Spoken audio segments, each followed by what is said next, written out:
Thank you for checking out our YouTube channel, and don't forget to subscribe and like.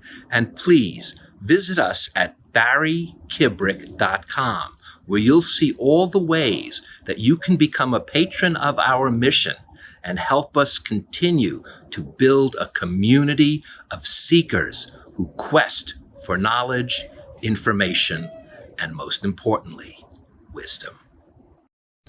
Today on Between the Lines, how the movies we see can affect our lives, with my guest, the talented actress Illeana Douglas. Welcome, I'm Barry Kibrick. Illeana was discovered by Martin Scorcese and played roles in 5 of his classic films, including Goodfellas and Cape Fear. Her book, I Blame Dennis Hopper, is a memoir told through the movies she loves, and although very personal to Illeana, her insights will resonate with us all. I'm a writer today because I was a reader when I was 11 years old, and it was... You do not need to prove your state of happiness to anybody. Most of these speeches were as much as a month in preparation. Characters, the heroes in this book, are seekers of truth in a story that involves a lot of corruption. I don't get a chance to really talk about what's real, and it's the purpose for me. Illeana, welcome to the show. It is a privilege. After reading this, I kept saying, I've got to meet Illeana. I've got to meet Illeana. Thank you so much for joining us today. Thanks. Great to be here. Now, this is, as you say, in the book, you say this is a book about movies. And it really is a book about movies, but it's a memoir as well. And in a sense, it has this universal appeal, as I introduced it, because we all are affected by not only movies and films, but by TV, by art, and we don't realize the impact sometimes it has on our lives, yet you are extremely attuned to that impact. Yes, I agree. I think that, people had always said to me, oh, you have great stories and you're very funny and your grandfather's Melvin Douglas and you've got this love of movies, and especially, now with my work with Turner Classic Movies. But I didn't want to have a memoir unless it was told through the movies, because I really feel as if my whole life, my destiny was formed and shaped by films, and specifically, the film Easy Rider, many other films being there with my grandfather. And I had to tell the story through movies, because I don't even remember the dates. I remember things by the films that I saw. Well, you say Easy Rider. What happens is your dad watches this film and he literally becomes Dennis Hopper's character. That's what happens in your life. You go from a upper middle class Connecticut family to this fellow who now he changes his entire appearance and builds a commune in the front yard of the house, and and how else could that but affect your life? Well, it started with them. They saw the film, and I must mention, in 1969, this was a film that affected America, and the reason that a film like Easy Rider and Dennis Hopper are important is that what it talked about in the movie was freedom. Freedom today means something different. But in 1969, what freedom meant was freedom from money, freedom from the establishment, getting back to the values of the earth. And that's what I think was the whole kind of hippie community. And my parents had just moved to Connecticut basically to start, to have this upper middle class life. And I think that they in the end, they saw this movie and thought, no, there's a better way to live. And at first, this again plunged my childhood into this, Dennis Hopper, Easy Rider childhood with hippies and, musicians and goats and chickens and all. And so what initially it was, as a child, was pretty alarming. But of course, very much, like a movie. By the time I grew up, became an actress, met Dennis Hopper, had my own kind of epiphany with him. It was, I no longer blame Dennis Hopper. Like, thank God for Dennis Hopper, because in the end, I think I got the better life. I didn't get the life I wanted. And I think that that's what's important as a child. That was my destiny was changed by my parents seeing Easy Rider. And I blame them for that for a long time. But just like a movie, the character, me, comes to the, decision at the end of the film that, you know what? I think I did pretty well. Well, you say one of the greatest gifts a movie gives us is when we see ourselves. In fact, when I even introduced this book, I say, and you in the show, as the viewers know, I say, this is Illeana's personal memoir, but the fact is, we all see ourselves in it. And that's what great art does, is it forces you to see yourself, either reinforcing yourself or seeing where you want yourself to be. Exactly. And just as that happened to my father, he, in terms of Dennis Hopper's character, I found it happening to me as much as I could make fun of my parents. This is the movie you change your life over. But then as I became a teenager and watching movies, then I started emulating Liza Minnelli and Richard Dreyfuss and people that gave me courage and confidence. Well, you have, in the book, what you say is you really are imitating Richard Dreyfuss. When you speak to Richard Dreyfuss, he says all he's doing is imitating Spencer Tracy. Well, and who knows who Spencer Tracy was imitating? Exactly, and that was the big, again, revelation that when I was working with Richard Dreyfuss, I said, I have a confession to make. When I was in acting school, I didn't know what I was doing. I used to pretend I was you. And he said, oh, well, I was just being Spencer Tracy. So again, it's like you said, we're all emulating these people. And that's why it becomes interesting, this whole narrative, this whole thread of film history, and why it's so important in our society. And we're just getting at this point where it feels like we're losing that. We're losing that great love of movies. Although movies are accessible, we don't have the context of seeing the films and who we were seeing them with. Well, I'm always a believer that will come back if it's necessary. I know progress oftentimes puts a glitch in things, and that we don't move linear in that sense, but we come back. We always do. I'll never forget the greatest line was when Aristotle told Plato, he said, by you writing stuff with a pen, you're going to ruin everyone's intellect.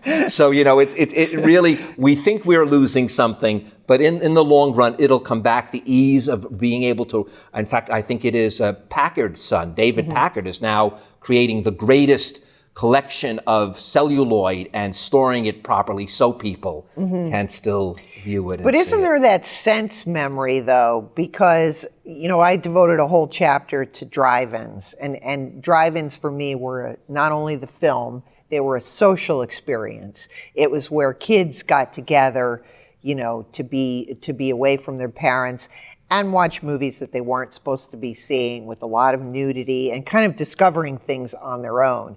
And my first experience watching a movie was very seminal, because I'm in a drive-in in Vermont. I'm in a car with Melvin Douglas, who's a movie star, who smells great, who looks great, who drives a 1959 Mercedes convertible. And so it was the sense memory of not only seeing a romantic film like Romeo and Juliet and seeing nudity, but I also think it's the sense memory of leaning next to my grandfather and the glamorous feeling that was. Well, it's funny. I'm now a grandparent myself, and my youngest granddaughter was just born, but my young granddaughter, she said to me just the other day, and she's only 3.5, and she said, Grandpa, do you remember when you took me to that orange park and we sang that song? Aww. So I do believe. You see, that's what I'm saying. I have to believe that it still goes on. And I'll tell you why I think. It's from your own book, what your own grandpa, Melvin Douglas, said. And he told you, when you find someone you can learn from, hold on to them. And I believe that we still today, even at the youngest of ages, with sense of memory, is happening, because we have to, and therefore we will. Yes, and I always took that, that advice to heart, and it was as if a little bell would go off sometimes when I would meet people or I would have an experience, and it wasn't so much for me about becoming successful. It was about taking opportunities to learn. Well, you quote, in fact, Mike Nichols, who tells you that, well, he tells you many things, but the thing that caught my eye was the only safe thing is to take chance. Play safe and you're dead. And Illeana, I thought when he said that, and then I started continuing to read, I said, talk about someone who really followed that advice, because you never play it safe. You always take that chance. And you're also very much aware of whatever sign or coincidence may lead you to something. And sometimes a coincidence, as Freud said, sometimes a cigar is just a cigar. Sometimes a coincidence is just a coincidence. But when it strings together, there's a sign, and you seem to be able to tap into Well, that. I wasn't always aware of it, but again, that rebellious nature, I began to believe, came from my upbringing, came from feeling as if I'm the child of Dennis Hopper. I'm, in many, both really and then cinematically the child of Dennis Hopper. I went into independent films, and Easy Rider was this independent film. But things, started to make sense, like a movie. You started to see these coincidences of wait a minute, this seems odd. I'm watching movies with Lee Marvin, now I'm meeting Lee Marvin. And it dawns on you after a while. I mean, at first when you're young, I think you're just trying to move ahead and become successful. But even I would have to say that the amount of cinematic coincidences I've had have certainly piled up. Well, you use this term. You say, I've always stumbled towards success. So these coincidences kept happening. But here's what I noticed, and I'll finish the sentence. But I also learned the joy, the discipline, the hard work of performing. And I couldn't help, but the first time I saw the word joy, I made a little mark. Throughout the book, the word joy appears.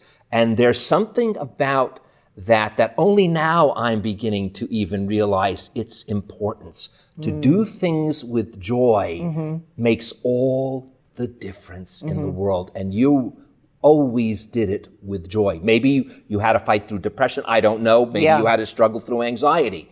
But joy was still the end result. Absolutely. And again, I think that is something that it's as if a little angel tapped me on my shoulder, sitting, next to Hal Ashby when I was a child, not even knowing he was Hal Ashby, watching Peter Sellers, watching my grandfather and Jack Warden, and watching these people. And I was watching them like a movie. It was my first experience of being on a film set and understanding that, a large group of people make a film. And they were having so much fun. And again, it seemed like this private place that the world didn't know about. And they were so joyful in making this film. And it stayed with me. Those experiences stayed with me of trying to experience joy. And remember, it's Roddy McDowell who says to me when I'm going through, because I certainly did have my challenges and stumbling, and people told me I didn't look the way I was supposed to look. You don't sound the way you're supposed to look. But then somebody like Roddy McDowell, who's in his 60s, says to me, Marilyn, he could not find joy in her work. And he said, the business is about people will try to kill that joy in you. And somebody like Martin Scorcese, who I was in a relationship with at the time, he said he's beyond feeling any joy in his work. Because that just hit me of that, here's this person, Roddy McDowell, and wow, if he feels that way, he's a trooper, he's out there, he's auditioning for movies in his 60s. And that had a real impression on me. So every time I got sort of full of myself or wasn't enjoying myself, it's as if somebody came down from the movie screen to help me on my own personal journey. Well, let's talk about that. You mentioned Martin Scorsese, and in a sense, he discovers you by, again, serendipity and coincidence. Yes. And you do have a relatively long-term relationship with him.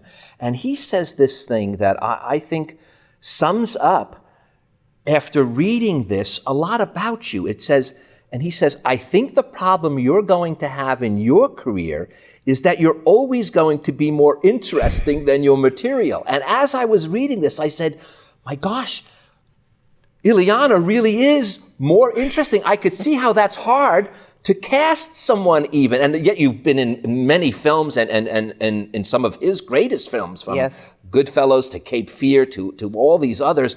But yet I can see that they almost have to taper it around you, because you have a strong sense of your own joy, a strong sense of your own self, and that's a very interesting dynamic for an actress to have. Yes, it was an astute, observation that I found frustrating at the time, because it meant that I think everybody starts out, at least I did, that I just wanted to be on movies and having somebody bring me lattes and have a lot of fun.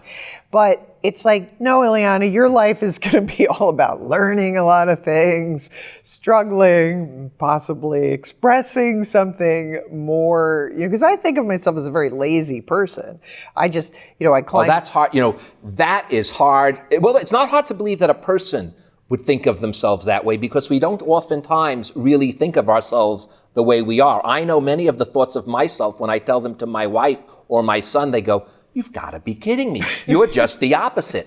But yet it seems funny when I read that to think of you as lazy, because of all the work you do. Yes, and the reason I used a phrase like stumbling towards success was because it always seemed that, I'm hanging out with my grandfather, and we're on this on the set of Ghost Story, and I'm meeting John Houseman, and we're talking about how I'm going to be going to Juilliard and living with my grandfather. And then my grandfather passes away, the rug's pulled out from under me, and I got to start all over again. So all these life experiences were like, God damn it, this is going to make me a really interesting person. But I always wanted to I would have preferred to just have the fun, easy life. That was not the journey that I was on. And again, somebody like Marty, because I would be auditioning for things and always coming in second.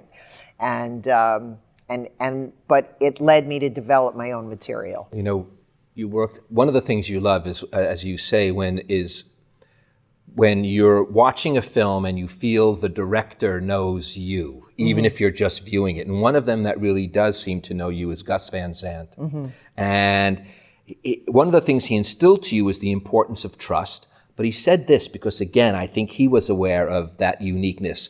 And he painted you a little picture of flying saucers or something like that. But I remember the words. I have the quote: "Be your own flying saucer and rescue yourself." And you said that became your motto. Absolutely. Absolutely. Every person that came in my path was telling me, in order to accomplish something, you're going to have to be more than just an actress. You're not going to be able to accomplish the messages that we feel. They were seeing something in me that I couldn't see in myself. And so again, when he said, be your own flying saucer, rescue yourself, it was as if I was leading myself on this journey of more writing, more directing, more expressing myself. Now, classic scene in the book is Marlon Brando, you and Martin Scorsese having lunch. And I'm not going to even give it away because it's about the funniest thing you can read, especially, I'm not going to even say the especially. I'm not going to go that. But I am going to play off of what you just said. Yes. Because one of the things that Brando tells you, that again, he says to you, you're a tuning fork. And right then and there, again, the light bulb goes off. Yeah. And I got just deeply emotional. I burst out, crying. It was as if Marlon Brando, because I thought of him as the world's greatest actor. I had posters of him, pictures of in my room. My acting teacher, Sanford Meisner, talked about him being the greatest living actor of all time. I mean, we studied his films, we watched his films. And as I said, I didn't want to meet him because I just thought, I can't even be in the room with someone. It's too real. Movies, for me, I want them to remain cinematic. And so by meeting him, would it just even shatter my own movie that was in my head? But of course I met him, and then here the world's greatest actor picks up that I'm insecure, that I have low self-esteem, that I don't feel good about myself. And it becomes its own sort of inner journey with me of having Marlon Brando being, I start to cry, then he starts to cry, then it becomes this just like really, as if you're, in an acting class, suddenly everything became like really, really real. And again, it was that reminder that you are valuable. But I needed somebody from the movies. I needed Marlon Brando to say that to me. I couldn't do it for myself. Isn't that something? Because, in fact, right before he comes, you keep trying to tell Marty, I don't want to meet him. I'm too, like you said, I was too in shock. And he says, just be yourself, just be yourself. And then you have this little Bacchanalian feast. And I have to give away this one little line. Just because it's so funny. He comes in at this time, Marlon was at his heaviest. Yes. And he didn't want to go out. He wanted to order room service because he was a little bit embarrassed by his weight. And the minute I'm thinking that what's going to be coming is broccoli and celery and salads, and it is a feast ordered up of at least 2 to 3 things of everything on the menu and as much wine and champagne as was basically in the hotel. And that was just lunch. That was just lunch. And then it launched into dinner, and then by midnight, when he would have spent the night. He would have spent the night, but finally, and I love this scene too of when he was finally left. Of here, you've got this great director, Martin Scorcese, and we were like cartoon characters. We couldn't talk with behind the door, like, is he gone? We were so afraid to talk because we thought he's going to want to come back in and spend the night and keep eating with us. We were, we couldn't eat anymore, drink anymore. Oh, it's a great, and by the way, I realize now, as I'm thinking of the scene, I gave away nothing. I just gave the taste, so wait till people read it. But again, we go back to the film, and to you realize though again, there's joy, but the stress of filmmaking. And you say to me, a movie is like a roulette wheel with a series of problems where the numbers should be. So no matter what you're going to spin, no matter where it's going to land, there's going to be a problem. Yeah. That's all. And every movie has it. Yeah. And you never know what it can be. You could plan, every potential disaster that you think is going to happen. And then the one thing is, you're doing a scene and then they say, who was the person who was supposed to check that we're not in a flight pattern, and you just never know, what it's going to be. And so there's a certain, when we did it live, the call sheet was 6 pages long. We never could complete a scene because the weather kept changing. And so you had to be able to adapt. Sometimes you work with people and they don't want to work with you off camera. Sometimes somebody who you think is going to be unpleasant turns out to be the nicest person in the world. Sometimes, again, you're working with someone you idolize like Vanessa Redgrave, and guess what? She and the director don't get along. They've got a history, and so something that you think is going to be, this is going to be incredible, ends up being like the most yelling and screaming I've ever experienced on a movie, Well, but then what you realize is, and I guess it started off with your Twitter handle actually now, Illeana Rama, and you say these words, who knew the best role I ever played will turn out to be myself. Mm-hmm. And again, it goes back to what all these people were telling me, what Martin Scorsese was telling me. He's saying, what you're going to have to do is be yourself. And for me as an actor, and I don't know if other actors feel this way, the last thing I wanted to be was myself. That's why I got into acting. I wanted to be anybody else but me, because me was the kid who grew up on a commune, the kid that got, bullied for being a hippie, the kid who never had any money, the kid whose mom said, today, what do you want, peanut butter or jelly? So it was all those things that I was so horrified by. I'm like, I don't want to be me. And yet it was finally leading me into that direction of like, well, okay, you got to be yourself. And once I was myself, the whole world opened up to me. It was really interesting as a writer, as a director. Once I embraced kind of who I was, where I'd come from, my whole ability to write and act suddenly changed. Well, I, for one, am very grateful you found yourself and you joined us today, Illeana. I'm going to end with these words from your book. Life is a state of mind. That's the last line from Being There. You can believe that or you cannot believe it. I choose to believe in chance encounters, and I am very grateful to have this chance encounter with you, dear Illeana. Oh, thank you. Well, it's been a pleasure. It's my pleasure, and thank you all for joining us.